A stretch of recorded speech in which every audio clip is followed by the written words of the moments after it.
2000 കോടി രൂപ കൈക്കൂലിയായി പല ആളുകൾക്ക് തൻ്റെ ഊർജ്ജ പ്ലാന്റിന് വേണ്ടി നൽകി എന്നുള്ളതാണ് അദാനിക്കെതിരെയുള്ള കേസിന് ആധാരം. അപ്പോൾ കൂടുതൽ ദീർഘിപ്പിക്കാതെ വീഡിയോയിലേക്ക് കടക്കാം. ഇന്ത്യയിൽ ഒരിടത്ത് കോടികളുടെ അഴിമതി നടന്നെങ്കിൽ ഓർത്തോളുക, ഈ പണം നിങ്ങളുടെ പോക്കറ്റിൽ നിന്നാണ് വന്നത്.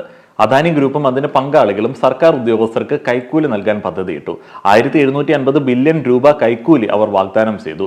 എന്നാൽ ഒരു പ്രശ്നമുണ്ടായിരുന്നു, എല്ലാം കൃത്യമായി അവർ എഴുതി വെച്ചിരുന്നു. ഒരു സംസ്ഥാനത്തിലെ ഒരു പ്രദേശത്തിലെ ഏത് ഉദ്യോഗസ്ഥനാണ് കൈക്കൂലി വാഗ്ദാനം ചെയ്തത്, വാഗ്ദാനം ചെയ്ത കൈക്കൂലി തുക എത്രയാണ്, ഒരു മെഗാവാട്ടിന് എത്ര കൈക്കൂലി കൊടുത്തു എന്നുള്ള ഒരു നിരക്കിനെ കുറിച്ച് പോലും അതിൽ പരാമർശിച്ചിരുന്നു. സാഗർ അദാനിയുടെ നോട്ടുകളെ US പ്രോസിക്യൂട്ടർമാർ കൈക്കൂലി നോട്ടുകൾ എന്നാണ് വിളിക്കുന്നത്. നവംബർ 20, 2024 വ്യവസായി ഗൗതം അദാനിയെ സംബന്ധിച്ചിടത്തോളം അതൊരു വലിയ ദിവസമായിരുന്നു. രാവിലെ മുതൽ വൈകുന്നേരം വരെ അദ്ദേഹത്തിന് നല്ല വാർത്തകൾ ലഭിക്കുന്നുണ്ടായിരുന്നു. $600 മില്യൺ സമാഹരിക്കുന്നതിനായി അദ്ദേഹത്തിന്റെ കമ്പനി ബോണ്ടുകൾ വിറ്റിരുന്നു. എന്നിരുന്നാലും ഇതിനു മുൻപ് അദ്ദേഹത്തിന് ഒന്നിനു പിറകെ ഒന്നായി ആരോപണങ്ങൾ നേരിടേണ്ടി വന്നിട്ടുണ്ട്. ആരോപണ വിധേയമായ കൽക്കരി കുംഭകോണം, ഭൂമി തട്ടിപ്പ് ആരോപിക്കപ്പെടുന്നു, ഹിൻഡൻബർഗ് റിപ്പോർട്ട് വരുന്നു. എന്നാൽ എങ്ങനെയോ ഇതെല്ലാം ഒഴിവാക്കാൻ അദ്ദേഹത്തിന് കഴിഞ്ഞു. അദ്ദേഹത്തോട് അടുത്ത വൃത്തങ്ങൾ പറയുന്നത് ഈ സ്ട്രെസ് ഉള്ള ദിവസങ്ങളിലടക്കം അദ്ദേഹം പതിവ് പോലെ തന്നെ ഭാര്യയോടൊപ്പം കാർഡ് ഗെയിം കളിച്ച് വിശ്രമിക്കുകയായിരുന്നു. പിന്നെ ഉറങ്ങാൻ പോയി, കാര്യമായിട്ടൊന്നും അദ്ദേഹത്തെ ആ ദിവസങ്ങളിൽ ബാധിച്ചില്ല. പക്ഷെ പുലർച്ചെ 3 മണിക്ക് നവംബർ 20 അദ്ദേഹത്തിന് ഒരു വാർത്ത ലഭിച്ചു. അദ്ദേഹത്തെ സംബന്ധിച്ചിടത്തോളം ആ വർഷത്തെ ഏറ്റവും വലുതും ഞെട്ടിക്കുന്നതുമായ വാർത്ത. ഗൗതം അദാനിക്കെതിരെ അറസ്റ്റ് വാറന്റ് പുറപ്പെടുവിച്ചിട്ടുണ്ട്. അദാനി എനർജി ഗ്രൂപ്പിനെതിരെ അമേരിക്കയിൽ കുറ്റം ചുമത്തിയിരിക്കുന്നു. ഒരു $multi-billion കൈക്കൂലി കുംഭകോണത്തെ തുടർന്നാണത്. ഇത്തവണ അത് പുതിയ ആരോപണമോ പുതിയ റിപ്പോർട്ടോ ആയിരുന്നില്ല. ഇത്തവണ അത് അറസ്റ്റ് വാറന്റ് തന്നെയായിരുന്നു. ഇത്തവണ അമേരിക്കയിൽ ഒരു ക്രിമിനൽ അന്വേഷണത്തിൽ 20 ബില്യണിലധികം രൂപയുടെ അഴിമതിക്കും കൈക്കൂലിക്കും കോടതി അദ്ദേഹത്തിനെതിരെ കുറ്റം ചുമത്തി. ന്യൂയോർക്കിലാണ് ഇയാൾക്കെതിരെ കുറ്റം ചുമത്തിയിരിക്കുന്നത്. US കുറ്റപത്രം തയ്യാറാക്കുക എന്ന് പറഞ്ഞാൽ ഇന്ത്യയിൽ കുറ്റപത്രം തയ്യാറാക്കുന്നതിന് തുല്യമാണ്.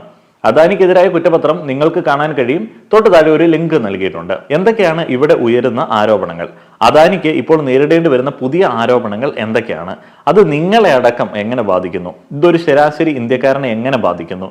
ഈ വീഡിയോയിൽ നമുക്ക് ആഴത്തിൽ അതിനെക്കുറിച്ച് മനസ്സിലാക്കാം.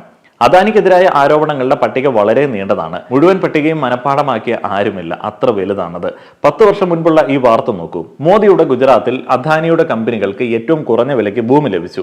ടാറ്റ ഗ്രൂപ്പ് പോലുള്ള കമ്പനികൾ ചതുരശ്ര മീറ്ററിന് 1000 രൂപയിൽ കൂടുതൽ നൽകിയപ്പോൾ ചതുരശ്ര മീറ്ററിന് വെറും 32 രൂപയ്ക്കാണ് അദാനി ഈ ലാൻഡ് സ്വന്തമാക്കിയത്. അപ്പോൾ 2015 ഈ വാർത്ത നോക്കൂ. വനഭൂമിയുടെ തെറ്റായ വർഗീകരണത്തിലൂടെ അദാനി ഒരു വലിയ അളവിൽ ഭൂസ്വത്ത് കരസ്ഥമാക്കുന്നു. അദാനിയുടെ കമ്പനിക്ക് ഏകദേശം 580 ദശലക്ഷം രൂപയുടെ നേട്ടം അതുവഴി ഉണ്ടായി. അപ്പോൾ 2021 നിന്നുള്ള ഈ വാർത്തയുണ്ട്. ധനമന്ത്രാലയവും നീതി ആയോഗും റെഡ് ഫ്ലാഗ് കാണിച്ചിരുന്നു. 6 വിമാനത്താവളങ്ങൾ അദാനിക്ക് വിറ്റതിന് മുൻപേ. കൂടാതെ ആരോപണങ്ങൾ വേറെയുമുണ്ട്. നിരവധി ഷെൽ കമ്പനികൾ സൃഷ്ടിച്ചുകൊണ്ട് നികുതി വെട്ടിപ്പ് നടത്തി. ഒപ്പം ഒരു വലിയ കൽക്കരി കുംഭകോണവും.